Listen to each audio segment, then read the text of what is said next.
At the end of the day, the New York Knicks don't have that many options going into the trade deadline. Their optionality and flexibility is very limited. They've used a majority of their draft assets and capital to acquire such great players on their team. And when you look at it, they have a couple first-round swaps they could use, which are very valuable, by the way. I want to make that clear. Nowadays, in today's NBA, a first-round swap means a lot. So just the idea that they can't give a first doesn't mean that they don't have valuable pieces.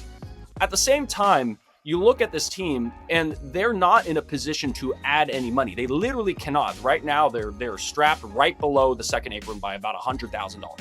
So they cannot do much to really improve the team around the edges because the players that they'd have to use for the money purposes, I mean, they're needed players. They're really important players for their team.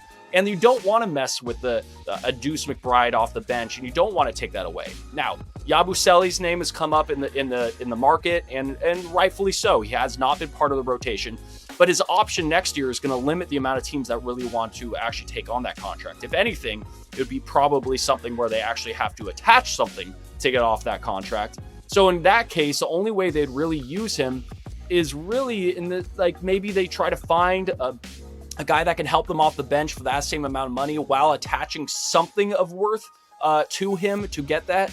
But in my personal opinion, I know there's some reports out there that the Knicks could be thinking about moving Cat. I stand pat, and I just run back with this team.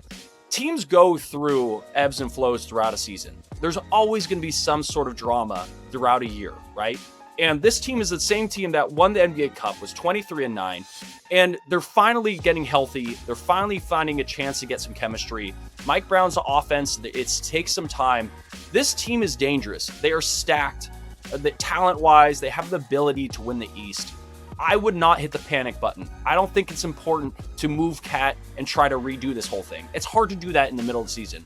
If possible, improve the smallest bit on the margins, but sometimes consistency is key, and I would just stand pat if I'm the New York Knicks. Hit subscribe for more news, highlights, and analysis from the NBA on NBC.